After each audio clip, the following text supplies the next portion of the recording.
Olá, vamos começar agora a live que está sendo tão aguardada, a falar sobre o método dos dedinhos e também com o super psicomotricista Marcelo. Eu sou Érica Campos, eu sou fonoaudióloga, eu sou autora do método dos dedinhos, que é um método completo, porque ele trabalha questões de fala, ele trabalha a avaliação, ele trabalha a formação de frases. O método, ele começou a partir de uma criança com síndrome de Down, o Henrique Tuoto. Né? Boa noite a todas e todos que estão a entrar. E através disso, nós começamos a desenvolver um gesto para cada fonema da língua portuguesa. Por quê? Porque esse menino precisava memorizar com qual sílaba começava, com qual sílaba essa palavra terminava. E com isso ele foi se desenvolvendo. Ele foi se desenvolvendo de uma maneira muito bacana. Ele começou a falar muitas palavras, ele começou a falar muitos verbos. Mas a questão era a seguinte: chegou a hora de formar frases. E aí, como que a gente vai fazer para formar frases?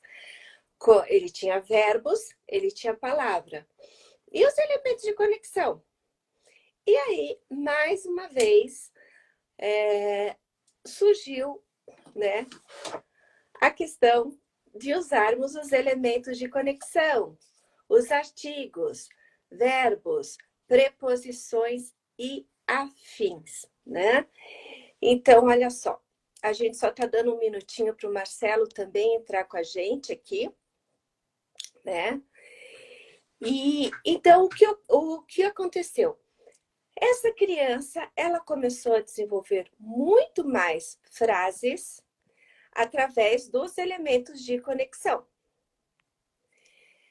Então, ele pedia pão, queijo. A partir do elemento de conexão de, ele começou a falar pão de queijo, né? Então, ele começou a se desenvolver cada vez mais, não só na sua questão de fala, mas também na questão de formação de frases. Olá, Marcelo, tudo bem? Joia? Tudo bom, eu não estou te vendo, meu querido. Vamos lá. Enquanto o Marcelo... Oi, pessoal, quero dar oi para todos que estão a entrar. Além disso, o método dos dedinhos tem um protocolo de avaliação. Com isso, o que ocorre? O profissional da área de fala, o profissional da área de educação, consegue fazer a sua avaliação através desse protocolo, certo? E com isso ela vai conseguir, o profissional vai conseguir saber com qual a palavra começar, né? Com qual palavra-chave ele vai começar. Pronto, acho que agora vai dar certo, que o Marcelo vai entrar com a gente. Então, isso é um pouquinho... Oi, Marcelo! Tudo bom? Entrou! Tudo bem, meu querido? Eu estou falando um pouquinho sobre o método dos dedinhos, como ele ajuda na questão de fala, na questão de formação de frases, também na questão de avaliação e também por ele ser um método completo. E eu estou mostrando um pouco do material. Então, como eu mostrei no início da nossa live, o método dos dedinhos apresenta 36 gestos, um para cada fonema da língua portuguesa. Então, o que acontece? Se eu quero fazer o fonema P, eu tenho um gesto para esse fonema. Se eu quero um fonema F, eu tenho um gesto para esse fonema. E uma coisa muito bacana, porque com o método dos dedinhos dá para trabalhar o método, a questão da alfabetização, os dígrafos, enfim, sim, tem gestos para o H, tem gestos para o C cedilha. Marcelo, estão falando que o seu vídeo está travado. Você pode entrar de novo? Entro. Tá. Temos gestos para o encontro consonantal. Então, com isso, ele é completo porque você pode trabalhar inúmeras possibilidades. E por ter também os elementos... Eu já avisei que o Marcelo travou, ele vai entrar de novo. Por ter os elementos de conexão, você pode também formar frases. Então, eu vou mostrar aqui um exemplo de como formar frases. O carro. Eu posso formar frases com a preposição. Onde está o menino? No carro. Ah, o que o menino tem? O boné. E eu posso usar como? Com quem está o boné? O boné com o menino, certo? Cláudia, é um design bem diferente, tá? Que eu fiz com a voz em papel, é o material que vem nessa caixinha, gente. Esse é o varal do método dos dedinhos. Então, vem nessa caixinha com vários elementos nos quais nós conseguimos montar várias frases, né?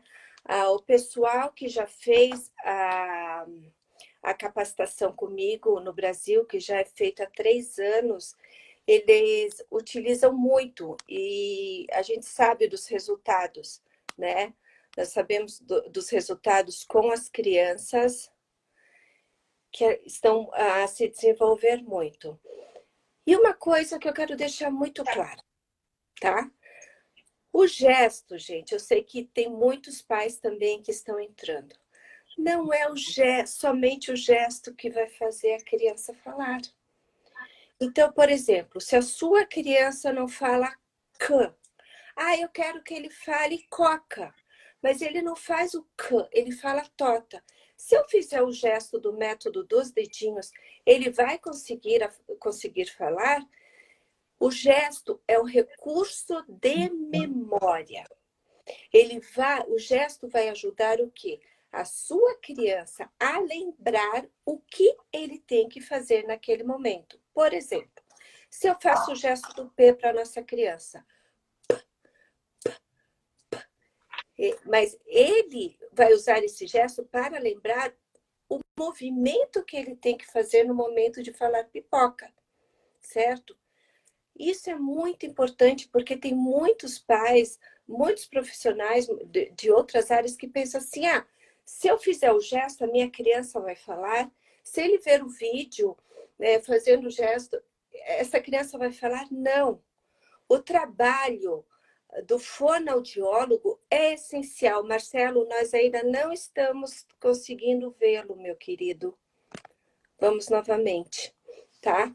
O trabalho do fonoaudiólogo é essencial, é fundamental, é um trabalho técnico, que ele vai saber como inserir, como colocar esse fonema, essa letrinha para o seu filho. Não é somente o gesto que vai fazer a sua criança falar.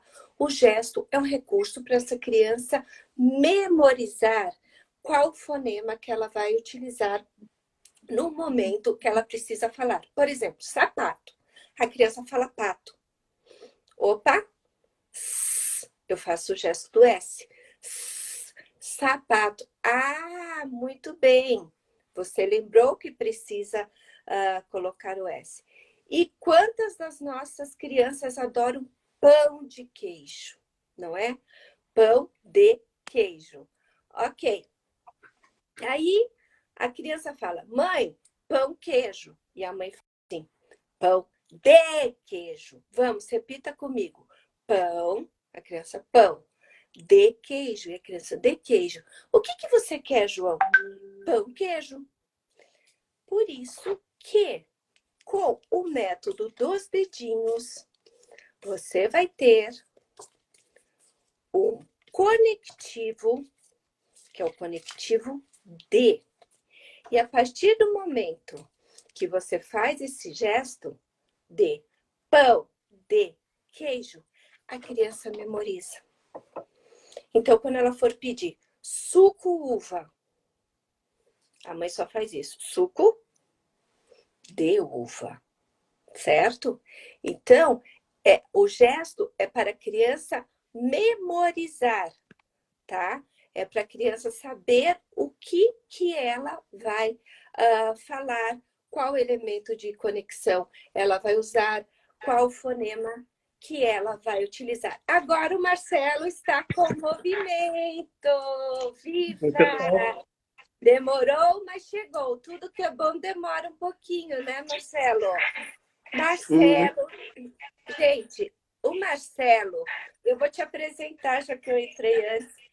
Ele é Tá um bom. grande psicomotricista de Uberlândia. A mulher dele, Uberaba. Uberaba, desculpe. De Uberaba é tudo, né? Uberlândia, Uberaba. De Uberaba. A Fran é amiga dele e nós começamos a amizade por causa do método dos dedinhos. Que eles têm a Ana, uma garotinha com T21, e a Fran acompanhava o meu trabalho por causa desse material do método dos dedinhos, para formar frases. E nós nos conhecemos em Maceió, num congresso, e até hoje nós temos uma grande amizade e futuramente teremos grandes projetos e muitas novidades que não poderemos falar agora, não é, Marcelo? Sim, é bom aguardar e deixar o pessoal ansioso. Ansioso. Marcelo, fala um pouquinho do teu trabalho, fala um pouquinho de você, porque daqui a pouco nós vamos ter perguntas que já foram passadas, que nós vamos responder para vocês, né, Marcelo? Agora é com você. Então, pessoal, eu sou o Marcelo.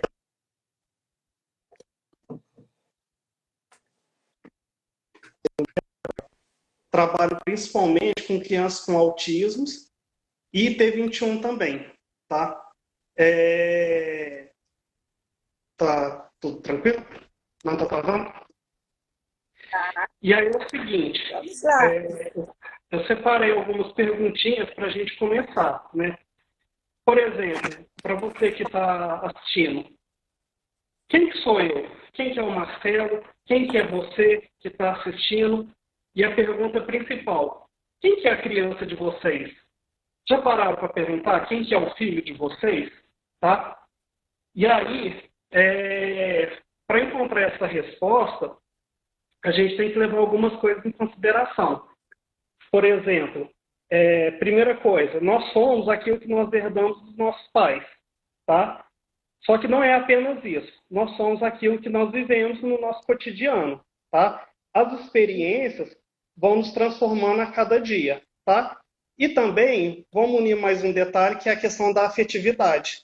Então, como que eu afeto o meu familiar? Como que eu afeto o meu paciente? Como o meu paciente me afeta? Isso também vai somando para descobrir quem que nós somos, tá? A sua criança, você já parou para pensar quem que ela é? O que que ela vive normalmente? Qual a experiência que você está proporcionando para ela? Então, essa é uma ideia assim, que eu quero trazer muito nessa live. Muito bom, muito bom. É o olhar, né? E como você falou, é muito importante você olhar para essa criança, quem é essa criança, e o método dos dedinhos surgiu pela questão também do olhar. O que essa criança estava precisando naquele momento. Marcelo, vamos começar com as perguntas? Vamos. Só um instantinho. Aqui tiveram umas perguntas, certo? Opa, entrando aqui, então vamos ver. Pergunta C. O método dos dedinhos, Claudineia Barretos, perguntou se o método dos dedinhos é como sinais de Libras. Essa pergunta a gente escuta muito nas capacitações do método dos dedinhos e muitas vezes até alunas e alunos que já fizeram a capacitação perguntam como que eu vou explicar para a mãe que isso não é Libras? Libras é uma língua. certo? É gestual? É gestual, mas é uma língua. E como eu falei para vocês, o método dos dedinhos é o método visogestual. Eu desenvolvi esse método e já é certificado e registrado desde 2013 pelo Ministério da Cultura e pela Biblioteca Nacional do Estado do Rio de Janeiro. Então, o que ocorre? A questão gestual é um recurso de memória para a criança. Então, como eu falei anteriormente, vai saber que isso é para usar a palavra com P de tato. Eu vou usar o gesto do conectivo de pão, de queijo, suco de uva. É para ele lembrar. O método dos dedinhos não é uma língua como Libras. E assim, o que a gente vê? Muitas das alunas que fazem a capacitação dos dedinhos, que já têm Libras, elas associam dedinhos principalmente nos elementos de conexão, tá? Porque a Libras não tem elementos de conexão. Então, é um método que se associa a uma língua, mas não tem nada a ver com Libras, a não ser pela questão gestual, certo? Depois eu também quero falar uma questão não sei se eu posso complementar, Marcelo, da questão dos gestos, enfim, mas eu acho que eu vou deixar um pouquinho mais para frente. E Antes de você comenta o gesto, que depois eu vou falar da questão do aprendizado. Ok. Gente, eu uso muitos gestos, certo? Desde que a criança é pequenininha. Se a criança chega para mim, por exemplo, com síndrome de Down, e a mãe fala, vamos trabalhar só a questão da musculatura, não. Eu já começo a trabalhar os gestos. Tem uma grande colega minha de Portugal, a Thelma Batista, que ela faz um curso online, que é do Baby Signs, né? Vale a pena fazer esse curso, a Thelma Batista. E o que acontece? Antes, o áudio da Erika está baixo e o outro com chiado. E agora, Deli, melhorou? Certo? Vamos ver. Porque às vezes a conexão dá um probleminha. Gente, mais uma vez, não é o gesto que vai fazer sua criança falar. Antes de falar, a sua criança precisa se comunicar. E o que ela tem com a dificuldade da sua criança, do seu paciente? É a fala. Então, se você começar inicialmente a insistir só na oralidade, você vai ver que vai ser um caminho muito difícil. Você vai ter que começar, melhorou o gesto, Deli, você vai ter que começar com a questão do trabalho da comunicação. Uma criança, para andar, ela não sai andando. Primeiro ela levanta a cabecinha, ela rola, ela senta, ela rasteja, ela engatinha, ela levanta para depois caminhar. Na fala é a mesma coisa. Primeiro, ela vai olhar. O olhar é comunicação. Essa criança vai chorar. O choro é uma comunicação. O gesto é uma comunicação. Tem crianças que não apontam. E aí, a gente já quer que a criança fale. Tem crianças que não fazem gestos representativos. O que é um gesto representativo? É um gesto que representa algo. Comer. Vamos beber?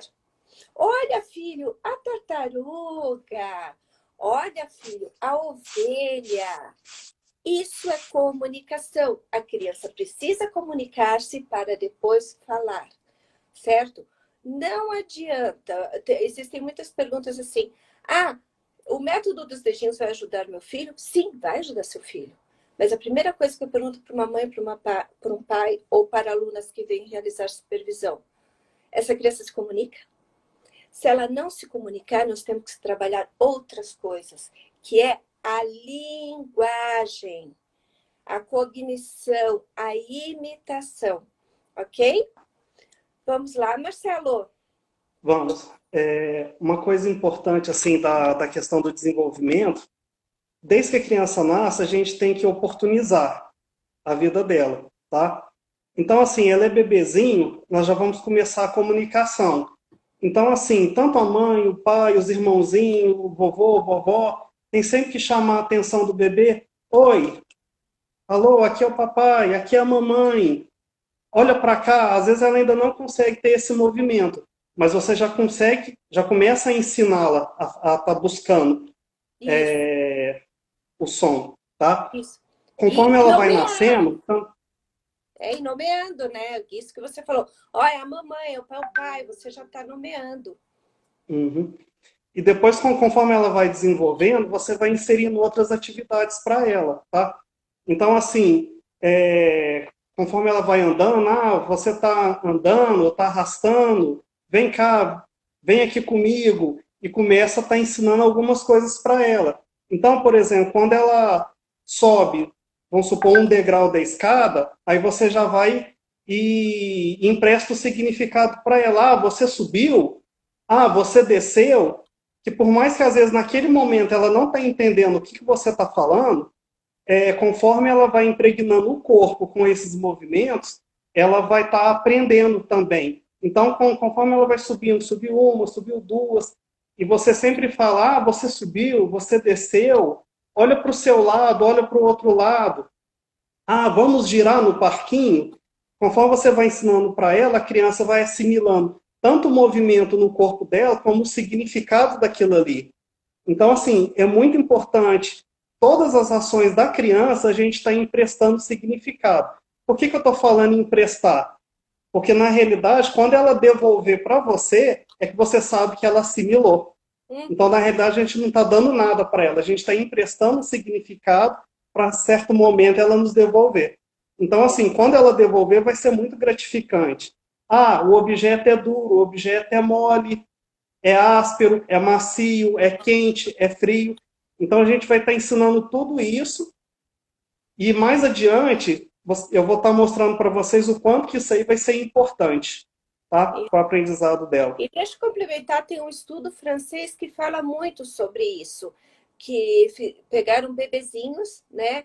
E as mães, ao vestir os bebezinhos, elas tinham que falar assim: ah, eu vou colocar a meia no seu pé direito, eu vou colocar a meia no seu pé esquerdo.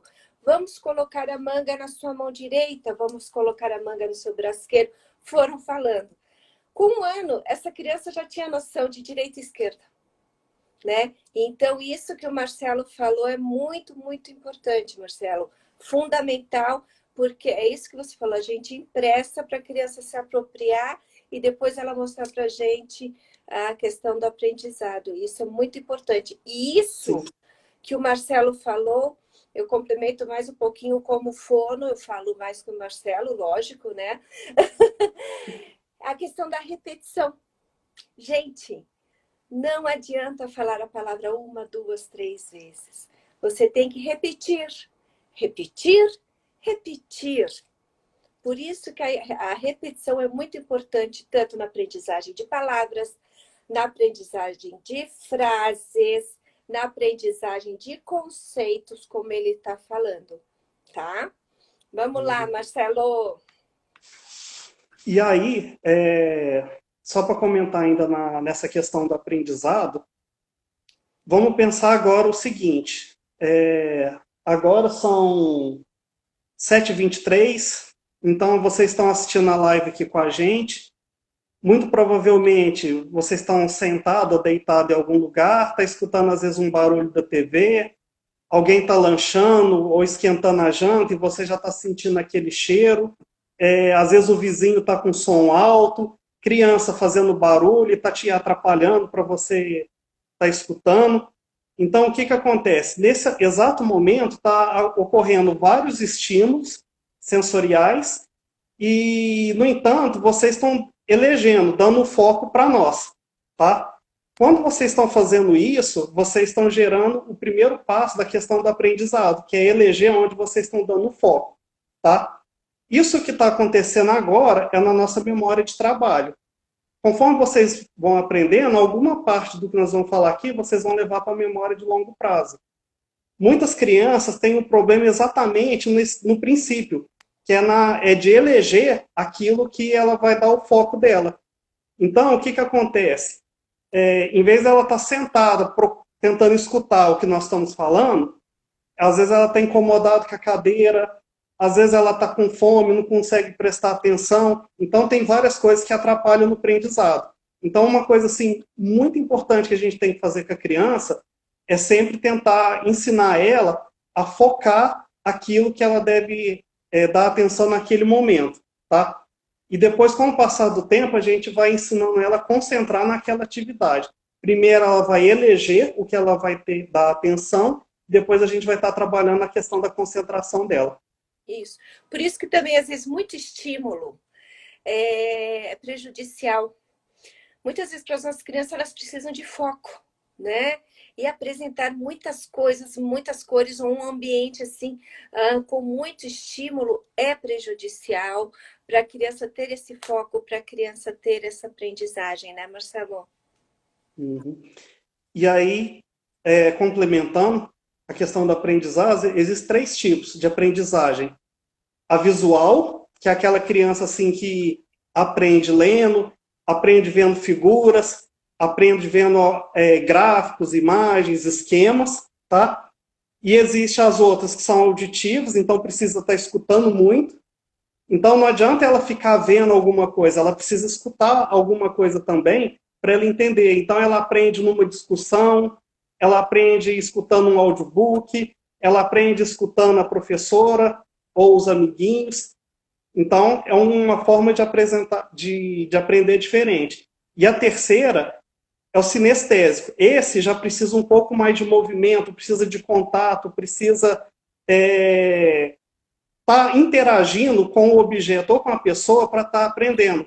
Eu até brinquei com a Érica que o método dela é sensacional por conta disso também, porque ele é visual, Estamos com a mesma.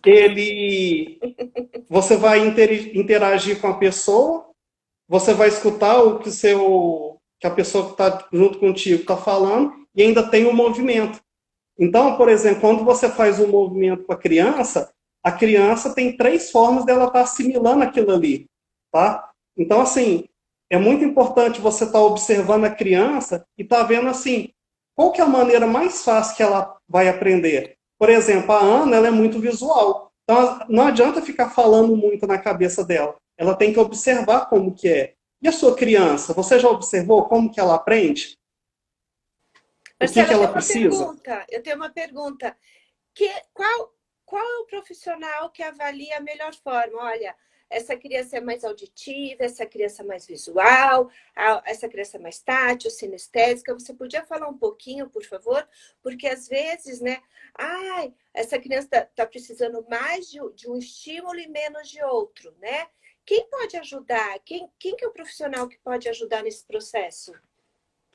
Então, o psicólogo é um desses profissionais, porque é inerente à profissão do psicólogo a questão da observação, tá?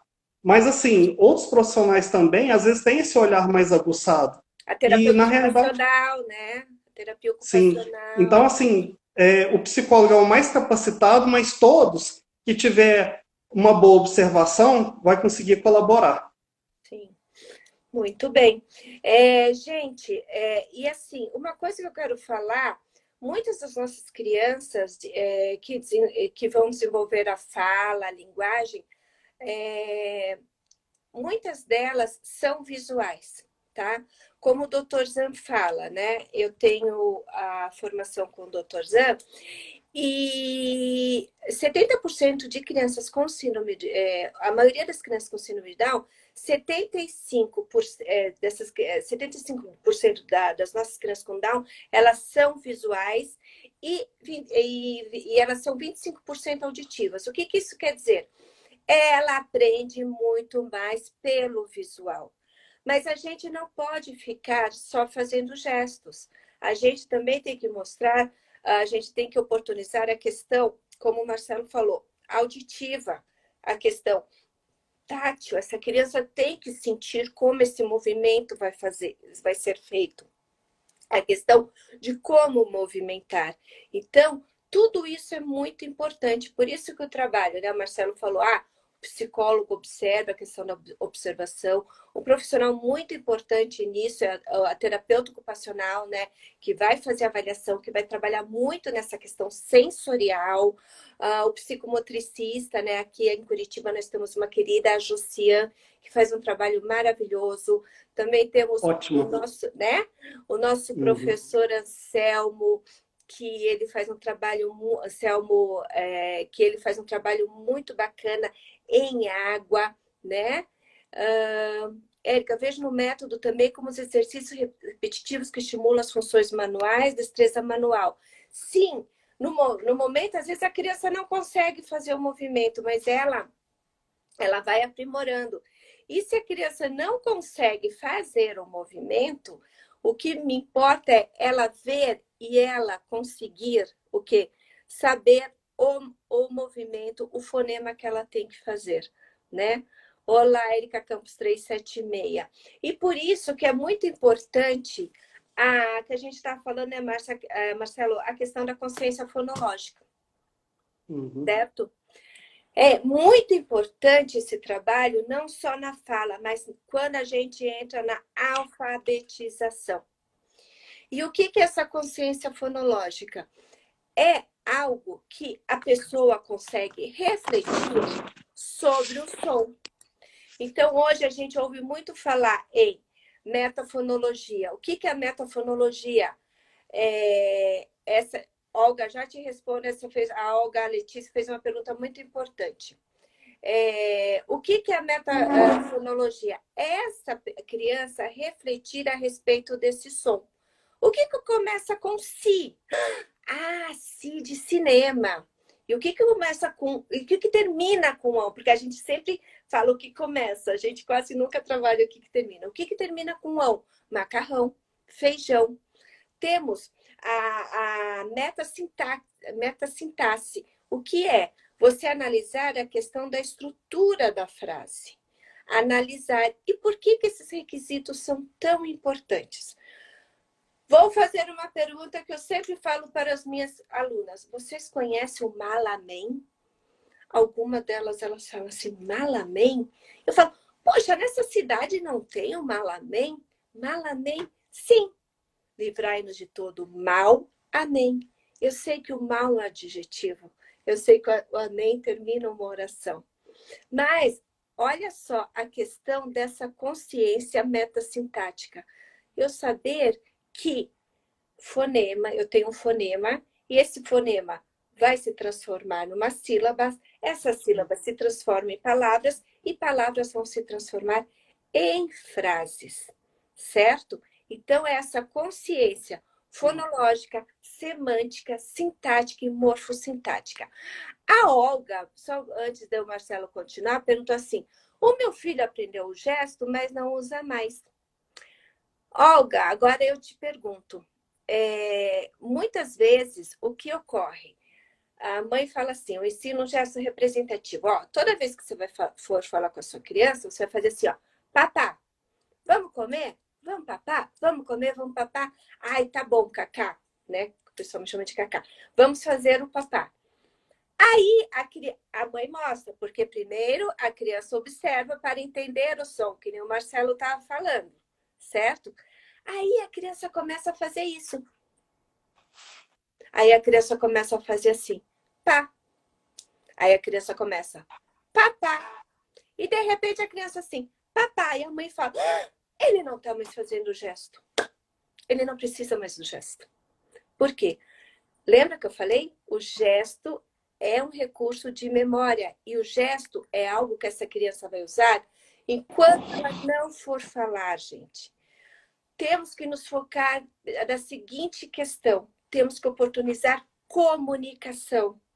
Como ela vai se comunicar melhor nesse período que ela ainda não fala? É por gesto? É com figuras? Sabe? Por quê?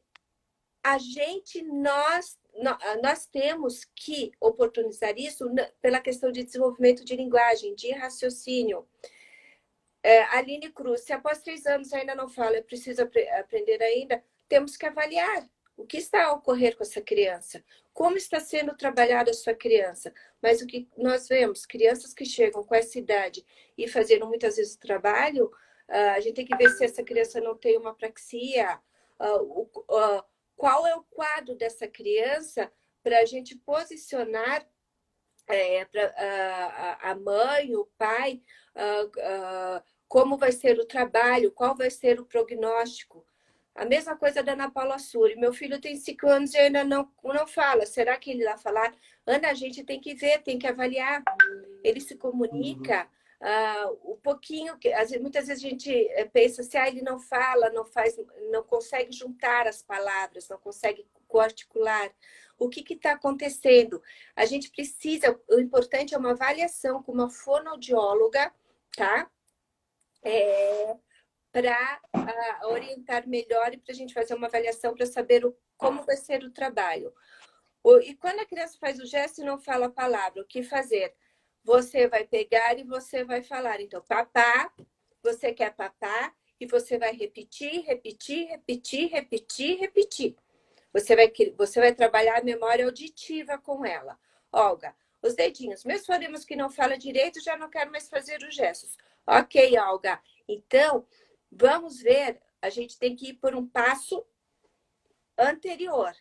Ele se comunica? Como que está a comunicação dele? Porque, como eu falei, a criança precisa se comunicar. Como a nossa querida prof. Fono Marileda Gubiani é um facilitador e ele vai usar quando ele precisar, justamente. É um recurso de memória. Ou se ele não consegue falar, ele vai fazer assim, ó. Você quer mais papá? Mais papá? Certo? É um facilitador. Então, Olga, vamos ver, porque assim, não é só o gesto que vai fazer a criança falar. Tem coisas que ainda que vem antes da fala, que o fonoaudiólogo precisa avaliar, tá? Ele falava, Aline, ele falava algumas coisas com 1 ano e parou. Isso acontece. Precisa de avaliação para ver, porque não dá para dar diagnóstico assim, sem conhecer a criança. Muitas crianças começam a falar e perdem. Né? Ele falava, papai, não fala mais. Então, tem que investigar. A minha fala e gesticula. Mamãe, tô com fome, esfrega a barriguinha. No caso da minha, faz uns 2 anos. Hoje ela tem 7. Não, a gente tem que... Ela faz fono, a Giovanni. Isso é um recurso, mas assim, tem que fazer fono para ver se ela consegue desenvolver mais essa questão de fala, essa questão de estrutura de frases, porque ela fala, mamãe, tô com fome, mas precisa também fazer a fono precisa avaliar para ver como que a gente vai trabalhar essa questão de fala, de linguagem. Vamos lá, Marcelo. Quando você falou da questão da consciência fonológica, já vou entrar com a questão da alfabetização. A criança foi, brincou, se desenvolveu, chegou o momento de entrar na escola. Quando ela entra na escola, ela precisa já ter algumas coisas adquiridas no corpo dela para ela conseguir atingir os objetivos da escola. Tá? Quais são esses objetivos? Questão de esquema corporal, ela tem que conhecer as partes do seu corpo, as partes do corpo do colega. Inclusive, para quando a professora falou aponte tal coisa, ela tem que saber que apontar, ela vai utilizar o dedo para fazer alguma coisa. Lateralidade, que a Erika comentou, de já vestir, já mostrar o que é direita, esquerda, para ela poder fazer as atividades. Porque, por exemplo, a letra B é um pau, um círculo, pode ser de um lado é o B, do outro é o D, então ela tem que ter isso no corpo dela. Né? Da lateralidade, o que é de um lado, do outro, esquerdo, direito, em cima e embaixo, tá? E isso nas brincadeiras, durante o desenvolvimento dela, aquilo que eu falei do significado, ela já tem que estar adquirindo, tá? Coordenação motora e visomotora, coordenação motora fina, tá? Então, por exemplo, para ela poder escrever, ela já tem que ter essa dissociação do punho para ela poder escrever, ela já tem que estar o equilíbrio para ela estar sentada, para ela deixar a mão solta para poder escrever. Se ela não tiver equilíbrio postural, ela não vai conseguir sustentar o corpo dela para ela poder executar o movimento depois. tá? Ter noção de quantidade, muito, pouco, tá? Temporalidade, isso é muito importante também. Muitas das vezes a gente esquece de mostrar para a criança essa questão temporal. E a temporalidade não é só a questão de hoje, amanhã, é a questão de sucessão de eventos. Então eu trabalho muito com algumas cartinhas, por exemplo, essa aqui são cartinhas de um menino indo no banheiro. Então eu deixo as cartinhas separadas e a criança vai ter que montar. Então, por exemplo, vocês veem que tem um menininho sentado no vaso, a outra ele dando descarga e a outra como se você tivesse começado a chegar. E aí a criança ela tem que entender qual que é a primeira. Então ela vai montar. Primeiro ele está no vaso, depois ele pega o papel higiênico, depois ele dá descarga. Preciso criar a quarta carta, que é a de lavar as mãos. Importante também. E é Mas, legal, Marcelo, que sim. essas E cartas. aí, Opa, desculpe. Essas o que cartas dá para acontece? usar o Você vai resto da vida trabalhando com a inteira. criança a sucessão de eventos, tá? Ela precisa entender, porque aí depois quando você dá um comando para ela entende. Aí fala, por exemplo, Ana, agora você vai baixar as cadeiras de cima da mesa e depois você vai lavar a mão para comer. Então ela entende que são eventos. Agora ela faz um, depois ela faz outro. Conforme vai fazendo atividades também, você sempre vai falando, ó, primeiro nós vamos fazer tal coisa. Então você já está mostrando que existe uma consecutividade. Primeiro, segundo, terceiro. Quando vai encerrando, ó, por último vai ser essa. Que aí ela já entende que está no final. Então, sempre a gente vai estar ensinando isso. Quando chegar na escola, a criança já tem essa noção temporal. Tá? Isso. Então, por exemplo, primeiro ela tem que circular, depois ela tem que ligar. Então, ela tem que estar estruturada. É, questão de espaço, se alguma coisa está próximo, se está longe, tá? Ela tem que ter isso também.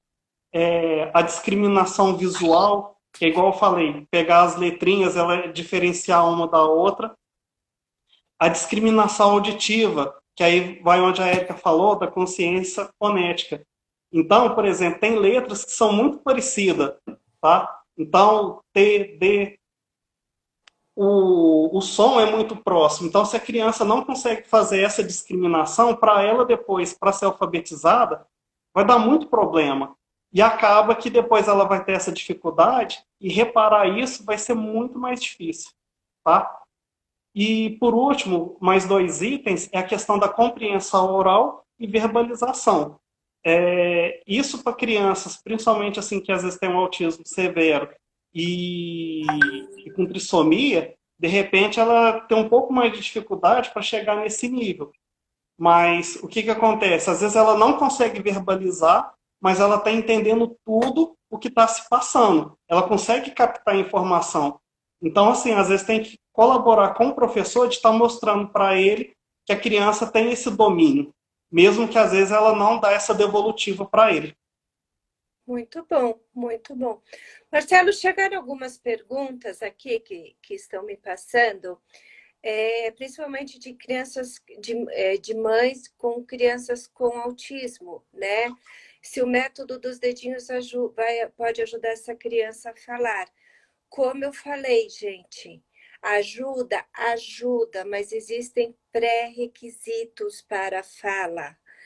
Então, o trabalho a questão da comunicação, a questão da linguagem, não é um método que vai fazer a criança falar, é um trabalho, é uma equipe, toda intervenção que tem que ser feita com essa criança, com Down, com autismo, com alguma síndrome rara. E veio uma pergunta por que tem criança com apraxia que já falava uma palavra e passa a não falar, elas perdem essas palavras. Sim, isso acontece. Por quê? Para a criança falar a palavra, ela precisa, vou explicar de uma maneira leiga, ela precisa treinar, ela precisa fazer várias vezes esse movimento, tem que ter esse planejamento, tem que ter essa programação. E muitas vezes crianças com apraxia de fala, elas perdem essas palavras porque elas não criam essa memória desse gesto articulatório e elas acabam perdendo essas palavras. certo? A Simone Baldissera, amiga minha, que se formou comigo, querida. Muitas mães de crianças com Down se decepcionam pelo tempo longo da fonoterapia, mas a cognição está afetada. Aí o trabalho de estimulação, sim, tem que ser bem maior, né? As nossas crianças precisam desse trabalho. É um trabalho longo? É. Ficam muito tempo na fono? Ficam, tá? Por quê? Porque nós precisamos fazer todo o trabalho de motricidade, trabalho de estimulação de linguagem, de cognição, de fala, linguagem, e muitas vezes também nós entramos com o trabalho da alfabetização, né? De dar um preparo para essa criança se alfabetizar, como o Marcelo falou, né? Marcelo, por exemplo, uma criança... Agora eu também vou fazer perguntas, porque eu adoro muito esse trabalho de corpo, enfim. Vamos dar algumas dicas, né, para profissionais e para pais, para uma criança que está ingressando agora numa primeira série, numa segunda série, que vai começar a fazer essas descobertas no mundo da leitura, da escrita. E aí, muitos pais de crianças com Down falam assim, ele não quer pegar na caneta, ele não quer pegar no lápis, enfim. O que a gente podia fazer para algum tipo de exercício para melhorar essa prensa, enfim, né? Bom, é muito importante tentar entender o porquê que a criança não quer fazer, tá? Normalmente, não é só por questões de preguiça, tá? Às vezes ela tem uma experiência ruim envolvida com essa atividade. Então, por exemplo, na escola, às vezes ela vê os colegas desempenhando muito bem e ela não consegue entregar isso da mesma maneira, tá? Então, além de fazer esse treino da escrita, o que tem que fazer? Tem que mostrar para a criança que aquilo ali é uma atividade bacana, que vai ser interessante ela estar fazendo também, tá? Por isso que muitas das vezes eu utilizo o jogo para estar trabalhando. Então, a gente joga alguma coisa, faz alguma atividade, e a criança tem que fazer o registro depois daquilo.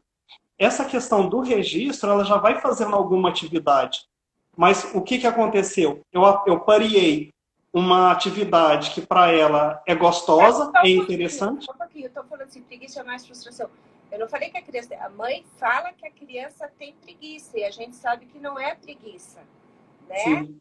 Entendeu? Muitas vezes é uma questão de praxis, muitas vezes é a questão da musculatura. Então, não entendam mal. A mãe chega falando, ou às vezes alguns profissionais... Não, eu entendi. Por favor. Não, eu estou falando porque foi a minha fala. Não pense que eu falei isso, por favor. Vamos lá. Mas isso chega no consultório também. É muito comum. A mãe chega e fala, olha, meu filho é preguiçoso, ele não faz, ele não quer. E não é preguiça. Tá?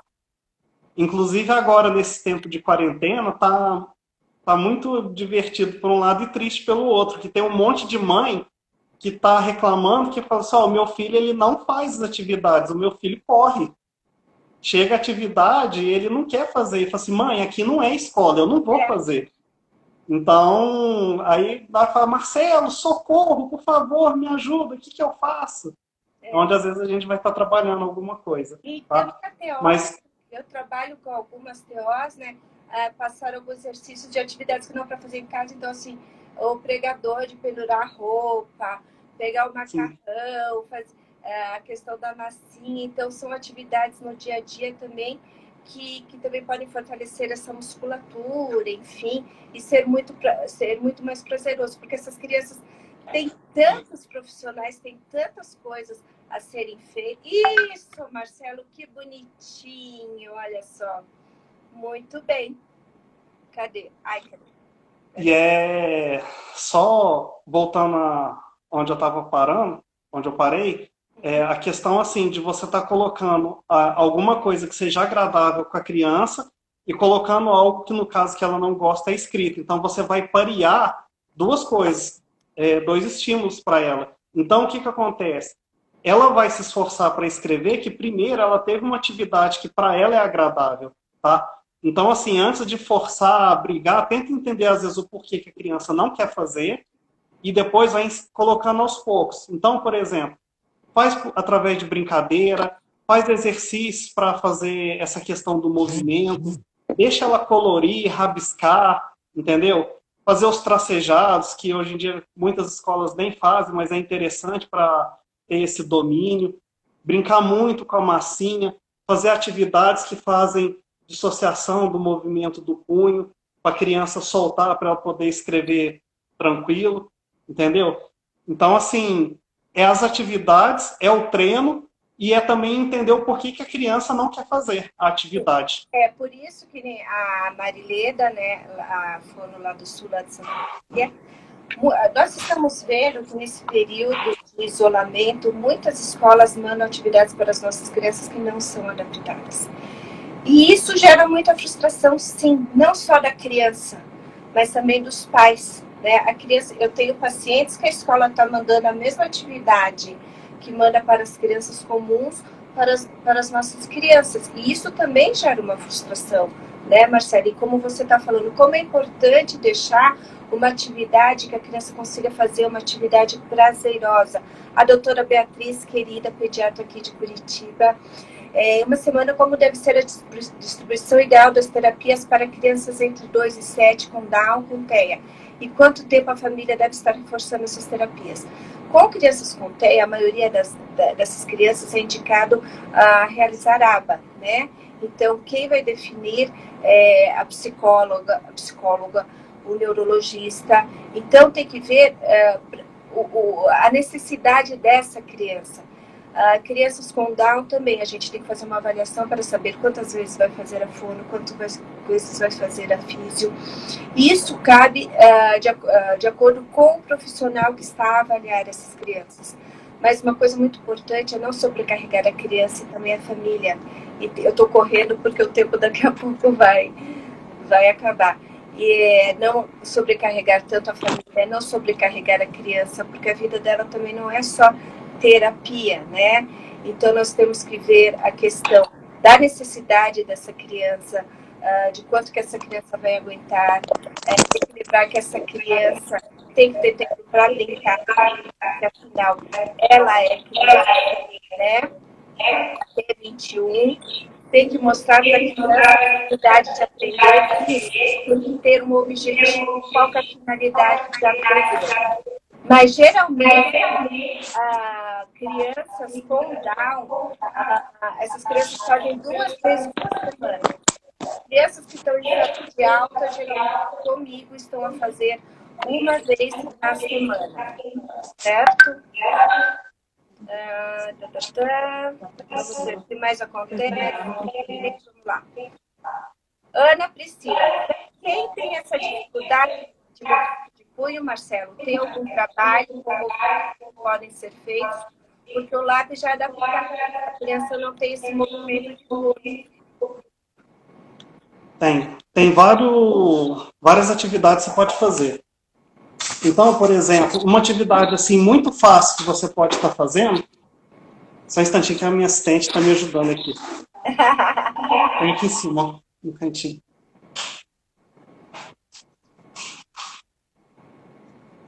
O som está com ela. Então, por exemplo, uma coisa que pode fazer, ó, pegar um isopor, tá? Colocar palitos, pode ser de brinquedo ou pode ser palito de dente mesmo, deixar a criança pegar bem na pontinha e ela vai fazer esse movimento, ó, para forçar para colocar, tá? E aí ela vai fazendo. Então, por exemplo, igual tem uma mãe que está assistindo aqui, que é a paciente minha, a Flávia, o filho dela adora estar fazendo isso, porque assim, ele força esse movimento, a criança, ela gosta dessa questão de explorar partes do corpo que às vezes ela não utiliza muito, entendeu? Então, assim, é algo que é bem interessante. Outra coisa que eu faço também é depois que a criança vai espetando no isopor, eu tenho uns macarrão colorido desse que compra em supermercado mesmo. Compra para a criança para ela estar colocando os macarrões no palito. Então, já vai a questão da coordenação motora fina e visomotora também, para estar conseguindo fazer esse encaixe. Outra coisa que pode fazer também, só um instantinho, Érica, às vezes montar em casa como que chama? Aquele balanço? Fugiu o nome agora. Tem aquele brinquedo de parque que é como se fosse uma escada transversal, que a criança tem que ir passando. Trepa-trepa.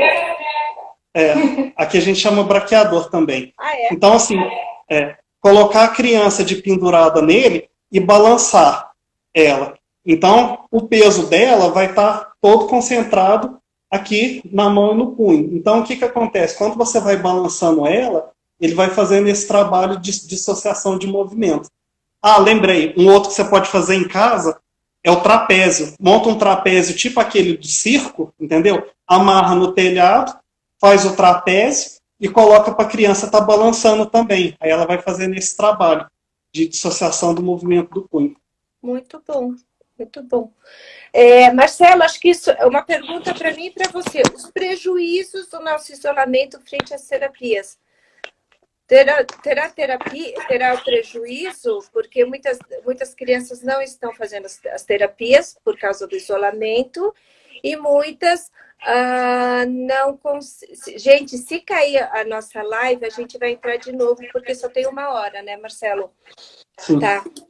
E tem crianças que não estão conseguindo fazer terapias online, tá? Vai ter um prejuízo? Sim, a gente vai ver que vai ter um prejuízo tanto na parte da terapia, tanto na parte educacional, né? É um prejuízo que tanto adultos como crianças terão, não é, gente? Mas, se Deus quiser, tudo vai voltar em breve. E nesse tempo, o que a gente está fazendo? Crianças que não fazem teleatendimento, estamos orientando os pais. Aquelas que fazem teleatendimento têm maior oportunidade da gente tá passando os exercícios, estar interagindo com as crianças, né, Marcelo? Sim. Realmente, assim, a questão de, às vezes, não estar tendo as terapias é ruim que, de repente, a gente está perdendo algumas oportunidades de estimulação, né? Mas, por outro lado, também, a gente tem que estar aproveitando esse momento, justamente fazendo isso que você falou, de interação. Porque no nosso dia a dia, qual o tempo que a gente destina para realmente estar ali com a criança? Entendeu? Então, assim, aproveitar esse momento para fortalecer os laços familiares e brincar muito, que é igual eu comentei anteriormente. As brincadeiras já são uma estimulação, e aproveitar as brincadeiras para estar dando significado para as coisas, tá?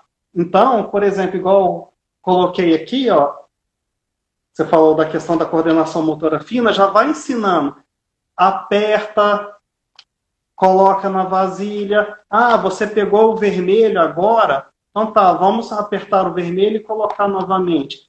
Começa a estar ensinando isso, a dar significado para os movimentos, que isso também é uma forma de aprendizado, de estimulação que vai ajudar muito a criança. E aí, essa atividade do Marcelo é muito legal. Daí já pode juntar com os dedinhos. Qual que você vai pegar? Pega o vermelho, pega o azul, né? O que a gente vai brincar? Vamos brincar de correr. Vamos brincar de pular. Então, gente, vocês estão vendo como uma área ajuda a outra. E quem se beneficia é a criança. Carla, fez o primeiro curso, está faltando o segundo, está faltando o plus. Gente, nós vamos fazer tanto dedinhos básico quanto plus online. E também nós vamos fazer o dedinhos para pais, tá? Amanhã irei lançar a data, fiquem atentos. E também eu, Marcelo e Fran, que é a mulher do Marcelo, estamos com um projeto que daqui a pouco nós iremos divulgar e vai ser muito legal para todo mundo. Vamos nos despedir, Marcelo? Sim. Então, vamos... Bom, pessoal, foi muito bacana. Foi a minha primeira, então, assim... Também. Que nervoso! Então, mas foi bacana que foi, de certa forma, descontraído e com certeza vão ter outras também para a gente estar conversando e dando mais dicas. Com certeza. Gente, o tempo está acabando. Eu quero agradecer a esse profissional maravilhoso e meu amigo Marcelo, a Fran, mulher dele, tá? Qualquer informação do Método dos Dedinhos, entra no site métododosdedinhos.com.br. Um beijo e muito obrigada a todos que conosco estiveram.